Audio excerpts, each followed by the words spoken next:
usual stuff. I think that's the best way. She's shown that. I think she should continue with e4 and try to play it aggressively. Wow, Sicilian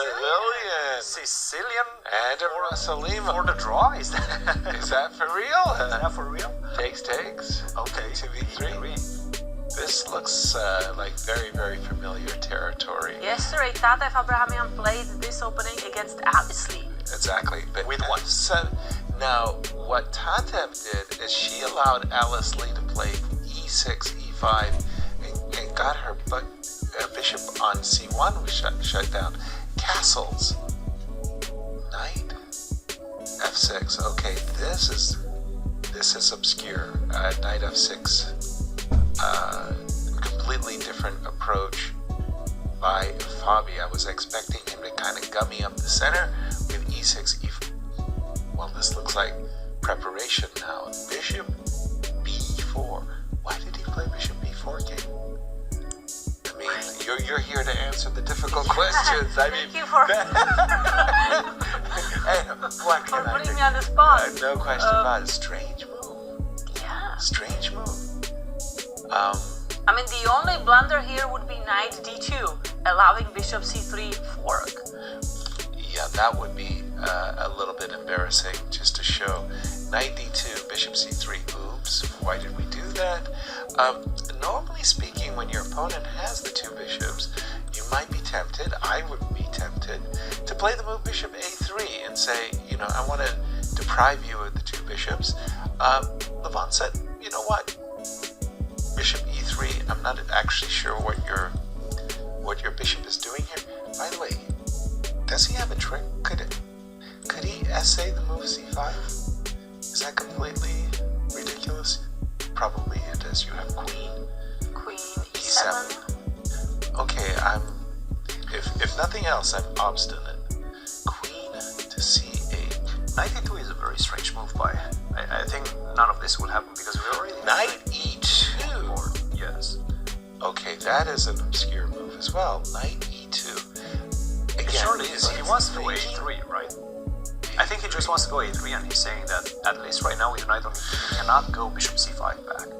Also, you may just want to develop your knight from b1, just to go knight c3. If you wanted to play a3, why can't you play a3? Maybe because of bishop c5. Maybe that's what. You have this move, yes. Oops. Yeah, Oops, I'm going to capture your bishop with the tempo. So then it does make any sense. No, I think it makes sense. You want to simply develop your knight to c3. You couldn't do that before, so you go knight e2. d5. Okay. Okay, just a second. So, you take a perfectly beautiful knight in the middle of the board and you Well, retreat. no, I'm thinking what to do about my knight on b1. I don't want to develop it to d2 because then it's just staring at its own two pawns. I want the knight to go to c3. So why But don't it you cannot go go a3? there.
check on a2, king to h3.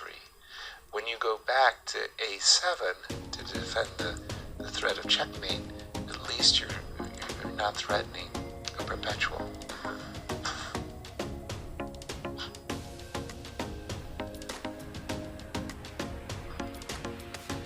c1. So I'm guarding that g1 square and attacking the bishop.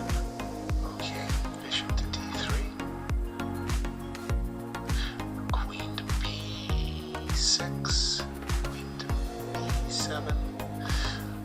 This is tough. You're 2 pawns down. You're just hoping that your opponent plays it a little bit too quickly and you get some kind of counter strikes. Bishop d3. These guys So what never about- resign, right? Can we play g5? Is that something Legal? Yep. you It's may legal. want to do? Maybe Yeah, g6? Yeah, g5, g6, I think. Queen to e1. Just kind of a I see a careful- bar going down. That was like a missed opportunity. You see how it goes down, right? I mean, You did win. Bishop g6. Force on the king and the queen. I think Levon had worked it all out that he was about to play king h4 and sacrifice on g7 to force a winning king and pawn ending. that's step one, And this is step 2. and that's the final step. Yeah, there was a appreciation.